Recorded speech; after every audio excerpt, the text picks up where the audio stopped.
Opinions are the spice of life. We all have them, we all share them. And it's inevitable that somewhere down the line, you will find someone who disagrees with your take. In the case of JRPGs, there are several I have played that are considered inferior for distinct reasons, but ended up being highlights for me. Here are 7 JRPGs that others hated, but I loved.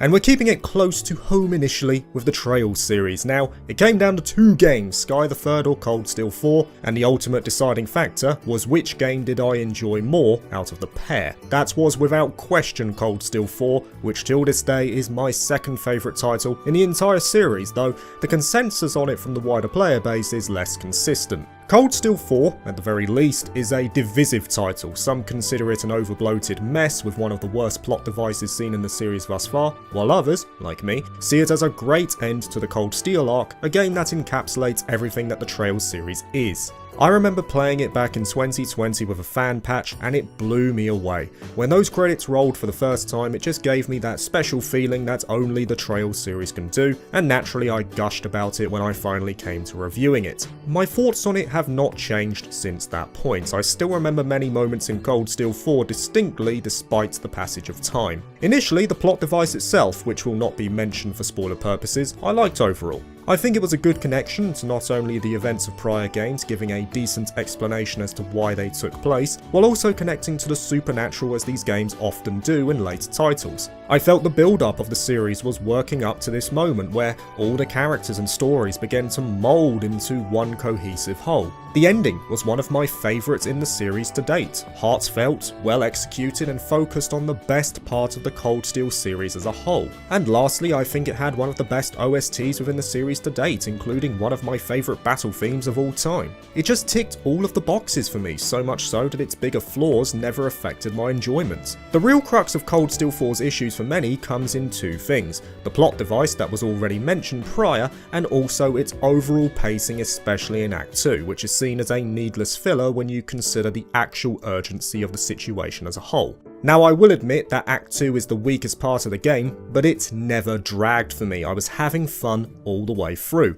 and it, like most of the game, just flew by. My opinion on the game as a whole will never change. I will defend it for as long as it exists. I absolutely love it, and it remains as one of the best games I have ever played.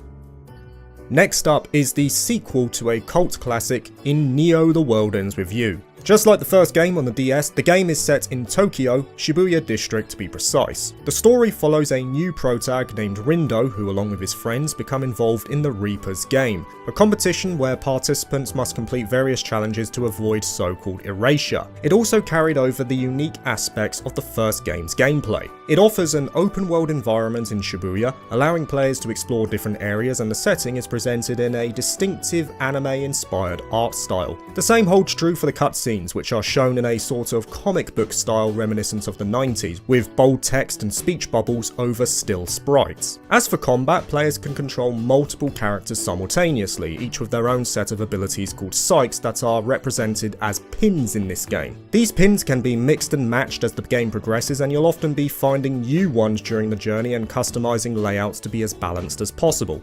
It's a good action-based style that still maintains the defining trait of what made the first game so fresh.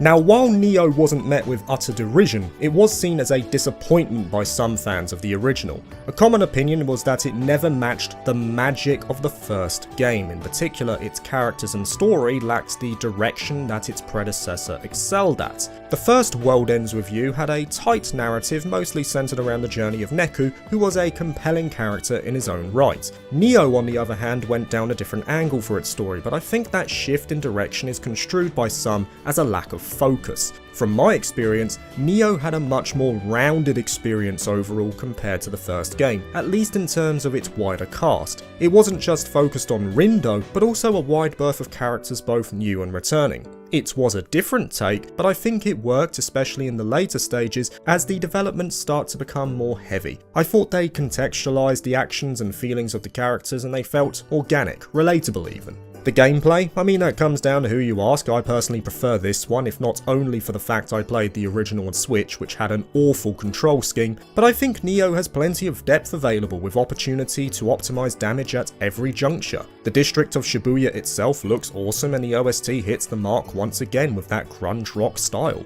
In many ways, I prefer the second game, but I think as a collective, the two games as a duo are some of the most underrated JRPGs ever created. The third game, well, I'd like to think opinion on it has gradually improved over time, but it's Star Ocean: The Last Hope, or Star Ocean 4. To date, I've played 4 games in this series. This one, Divine Force, Integrity and Faithlessness, and Second Story R. Last Hope still remains my favourite of those 4, even after Second Story. It just hits everything I look for in a spacefaring RPG epic. While in the other games you're confined to mostly one planet, this one goes all over the cosmos. You're seeing all these different civilizations, cultures, environments. It feels like an adventure through the stars. I haven't seen that replicated since, not to that scale at least. The game is set in the distant future where Earth has faced a global catastrophe. We join Edge Maverick, a young and ambitious officer in the Earth Defense Force, aboard his ship, the Calnus, along with his companions as they embark on a spacefaring adventure to explore and colonize distant planets. Simple concepts, and it expands into something that's quite interesting come the end. The music is strong overall and the combat is well executed, a real-time action approach with a fast pace. The combat system emphasizes combos, special moves and teamwork among party members, and you still have carryovers from other games like item creation and crafting. It certainly has spikes in difficulty here and there, but there was nothing that I looked at with contempt. In fact, most of the discourse around SO4 is tied mainly to its characters who, yes, I can see where the criticism is coming from. The pervading issue with a lot of them is that they're a bit too tropey, if that makes sense. Tropes by themselves are fine, they're needed in this medium to define a character. It's how that trope interacts with the plot and evolves over time that makes them memorable, so no issue there. But Star Ocean 4 does feel a bit too on the nose. Sarah is the ultimate airhead, Raimi is the childhood friend of childhood friends, Muria is the token female lady woman who is smoking hot. In many cases, the characters are defined more by their traits rather than what they actually do in the story as a whole, so I get that. Also, I think it is fair to mention that the game has 2 of the worst characters ever conceived in Limel and Miracle, so yeah, that alone sours the taste. Even so, I think the interactions between the cast and the private events were fine overall, juvenile at points sure, but they were somewhat enjoyable. I think it just all comes down to the characters versus the other parts of the game. Which one is more important in the experience? Sure, Star Ocean 4 isn't perfect by any means, but it hit a lot of the points I wanted, and as such, I'll always look back on it fondly. Next up is, for me, the most surprising one of the lot in 2022's triangle strategy. I couldn't believe how divisive it ended up being, once again not outright bad, but forgotten very soon after its release. The setting is Norzelia, a land torn by war over scarce resources. It revolves around political intrigue, moral dilemmas and the consequences of the decisions made by the player, and as such there's a branching narrative with multiple possible endings depending on the choices made. For all intents, that sounds pretty good. In fact, I found triangle strategy had some of the most poignant and relatable themes of any RPG I've played, and the choices all had weight to them. There were several moments within the story where I felt the guilt of what I was doing, and in typical fashion, there are sometimes options that are hidden from you completely, options that must be taken if you want the game's true ending. But this seemed to be a tripping point for some players, either feeling that it wasn't engaging enough, which I disagree with, and also that it became too predictable. Sure, the overall flow of the narrative was fairly defined across the different routes, but I found way more satisfaction in how those stories were actually told, rather than looking for a clever twist down the line. Triangle strategy had a story with plenty of pivotal moments throughout that were left to the player's discretion, well, at least depending on their affinity with other characters. The gameplay as well, solid, maybe a little overtuned at higher difficulties, but a decent foundation nonetheless. You control a party of characters with unique classes, abilities and skills, each with progression tied to them through various roles. The terrain and elevation of the battlefields played a crucial role in strategy, allowing you to take advantage of the environment for tactical advantages, and there's plenty of optional characters defined during during the journey too, each with their own background to discover. Aesthetics, well, it's got one of the best art styles I've seen for a tactical game, combining detailed 2D pixel art character sprites with these fully 3D rendered environments, giving it that retro feel, but also sharpening it up for the modern era too. Soken's musical score is brilliant, as it often is, and the leads for the story were multi-layered and relatable. I'm still in the dark as to why this isn't recognised as one of the better tactical RPG releases in recent years. It hits so many areas I look for in this genre, but that's the beauty of opinion. If you had a worse time with triangle strategy than I did, then let me know in the comments. The fifth game on this list is an often overlooked title from Gust in the first Blue Reflection, and it's also the game that has the lowest score on this list from both critics and players alike, at least on Metacritic. Blue Reflection is a strange one for me. It's nowhere near perfect, it's laden with flaws, and I feel that the sequel is just better in nearly every way, but I ended up having a soft spot for it. And I think that's because Blue Reflection offers something that you just don't see in other JRPGs. It's far more grounded and slow-paced by design, a very comforting experience that embodies the relaxing feel that many Gust titles have. Released in 2017, the game follows the story of Hinako Shirai, a high school girl and former ballet dancer who gains magical powers after encountering Yuzu and Line, a couple of other students at the school she has joined. The narrative explores Hinako's struggles with her past and the responsibilities that come with her newfound abilities. Those abilities are the powers of a reflector, or in layman's terms, a magical girl, and this transformation allows her and the other two to solve the problems of their classmates in their free time. They do this by delving into the other world and cutting the source of their ailments at the root.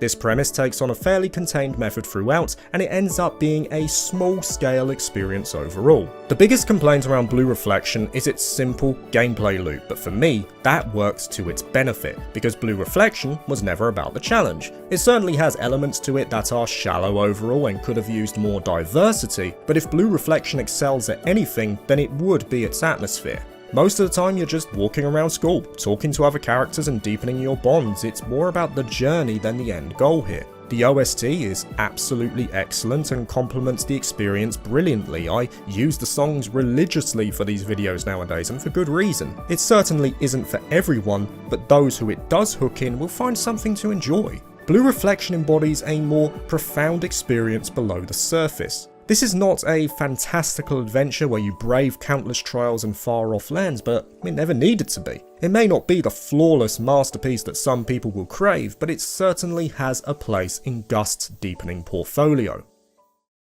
The sixth game is going to be another that I had a lot of fun with, but my word did it put the cat amongst the pigeons when it first released. It's Tokyo Mirage Sessions FE Encore for the Switch. Originally released in 2015, with the enhanced port released in 2020, that being Encore, this was advertised as a crossover between two well-known franchises in both Shin Megami Tensei and Fire Emblem. The game is set in modern-day Tokyo and follows a group of young performers known as Mirage Masters who are involved in a conflict against otherworldly beings.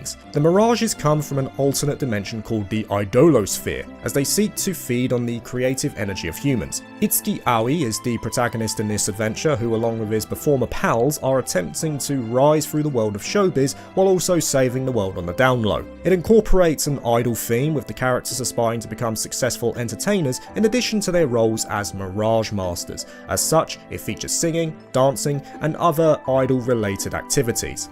Now, I personally think the downfall of Tokyo Mirage Sessions was never down to the game itself, rather it was in the expectation that players got from the advertising. When you think of an SMT Fire Emblem crossover, your mind doesn't immediately jump to Japanese pop idols. If anything, that's the complete opposite of the narrative tone you see in an SMT or Fire Emblem game. In reality, it had small sprinklings of Fire Emblem in there, and the only inspiration from SMT was in its gameplay and skill names. I believe that if this game was released as a standalone JRPG with no connections to any other franchise, it would have been received more favourably. And that's because underneath all that glitz and glam is a great game, one that ended up being a favourite for the JRPGs I played in that year.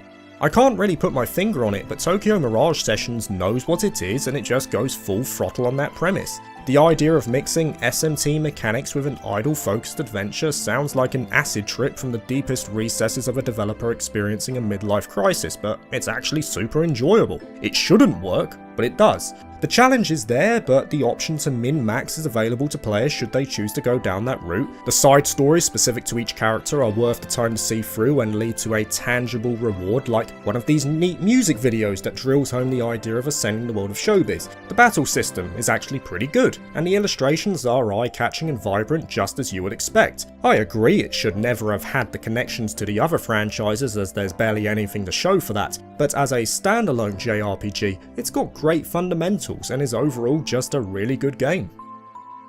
The last one on this list is for another Falcon franchise and another of my favourite RPG series ever in Ys with Memories of Celceta. It's the second game that utilises the party-based approach birthed in Ys 7 and is the fourth canonically of Adol's adventures after the newest release in Ys 10. Just like many of the franchise, it follows the ever-widening adventures of Adol Kristin. He wakes up in the town of Kasnan with amnesia, unable to recall his past. As he explores the vast forest of Celceta, he meets various characters and uncovers the secrets of his lost memories while also mapping out the region itself. In fact, those lost memories are a very interesting addition unique to Memories of Celceta. It remains one of the only games where we get to peer into the past of Adol and his motivations for becoming an adventurer. But other than that, it's a fairly standard Ys game, which makes it all the more surprising that it's often ranked lower among fans of the series.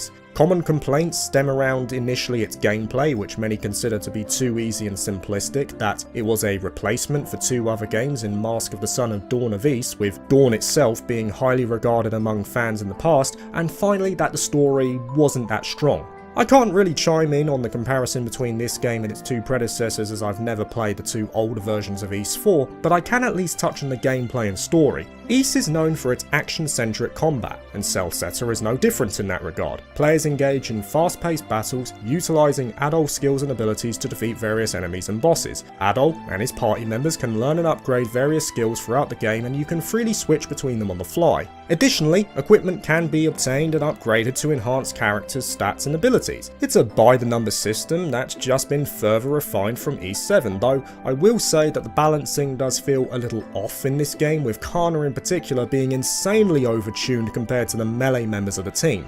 The story though?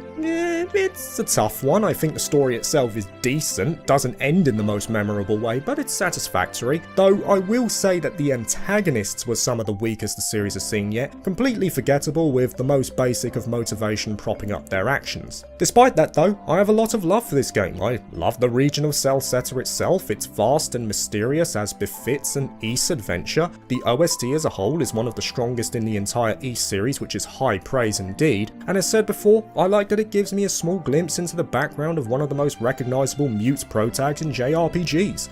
While I also agree that Memories of Celceta isn't the best Ys game ever made, it's still Ys, and that alone puts it on a higher pedestal compared to many other games I've played.